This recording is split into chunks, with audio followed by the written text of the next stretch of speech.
सरकारला दुःखाची जाणीव करून देणं हा जर गुन्हा असेल तर तो गुन्हा मी केलेला आहे.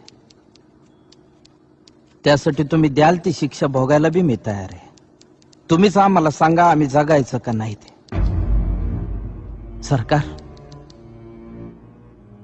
शेपूट हलवून हलवून मैस दमती पण पाठीवरचा कावळा उडत नाही. तसा आत्महत्येचा विचार आमची पाठ सोडित नाही. कोरड्या बळावानी कपाळ असणाऱ्या बायका, बिनबापाची लेकरं असल्यासारखी माळावर फिरणारी जनावर,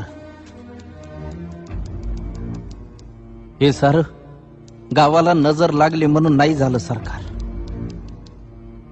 गावाकडं कुणाचीच नजर गेली नाही म्हणून झालं. शिकलो नसतो तर किती सुखात राहिलो असतो. अन्यायाची जाणीवच झाली नसती. देवाचा कोप झाला असं समजून बसलो असतो अंधारात तुमच्या लाल दिव्याला हात जोडीत. गोचिडासारखे चिटकून बसले सातबाऱ्याला सावकार आणि पुसगावण्यासारखं उभं आहे सरकार.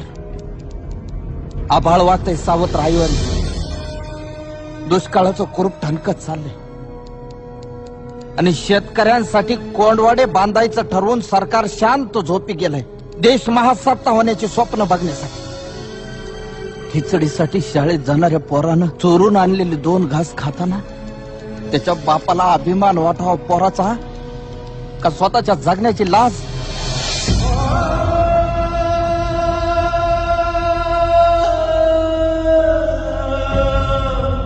अजून अंत पाहू नका सरकार. शेताचा मसनवाटा झालेला आहे. ज्या दिवशी शेतमालाला भाव मिळत नाही म्हणून उभं पीक जाळतो आम्ही, त्या दिवशी तुमच्या नावानं सुतकच पाळतो आम्ही.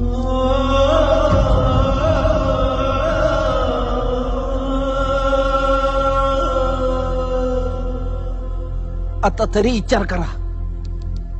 नाहीतर 1 किलो गव्हासाठी तुम्ही 1 दिवस देश गहाण ठेवलेला असत. त्या दिवशी ध्यान देऊन बघा, माझ्या पिंडाला कावळा शिवलेला असत.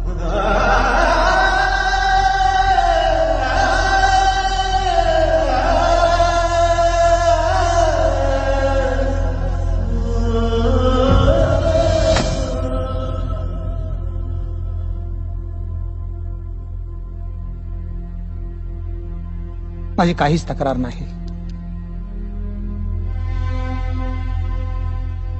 पिकवणाराच उपाशी आहे. भूक माणसाला काही करायला लावेल.